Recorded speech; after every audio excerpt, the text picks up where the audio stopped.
नमस्कार।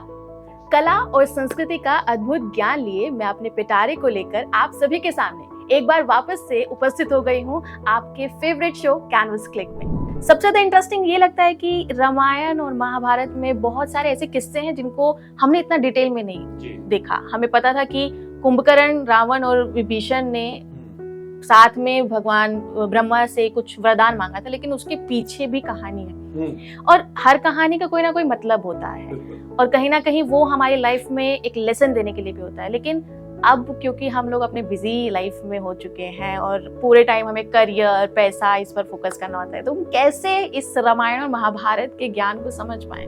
मनुष्य का मन है वो क्या है, वो कहानियों को ज्यादा लाइक करता है। क्यों?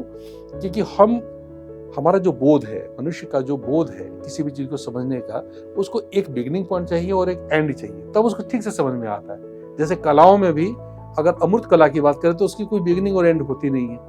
कुछ स्ट्रोक्स होते हैं तो लोग समझ नहीं पाते कि है क्या, है ना।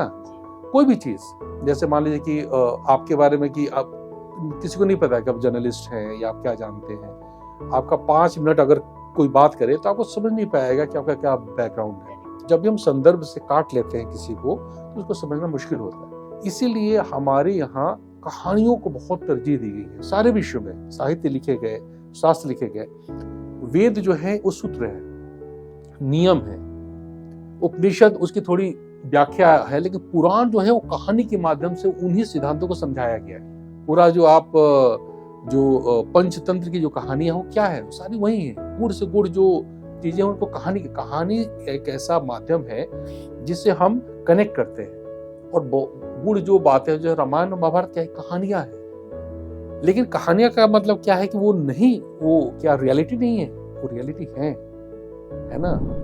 अब रामायण क्या है? रामायण का अर्थ होता है राम अयन। राम का अर्थ होता है आत्मा। तो आत्मा जैसे गति करती है, ये उसकी कहानी है कि आत्मा की जर्नी क्या, what is the journey of soul, है ना।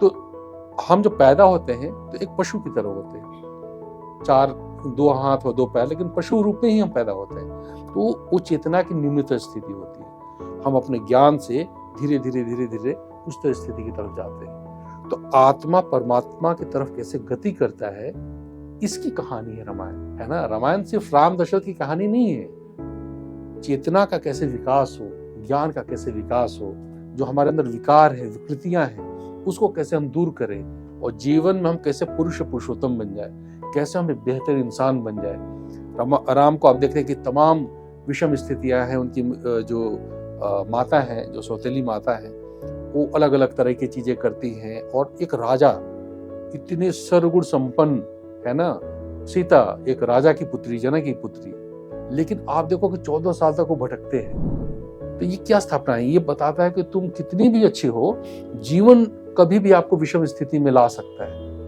लेकिन उस समय आपका क्या धर्म होना चाहिए, आपकी क्या इंटेंशंस होनी चाहिए।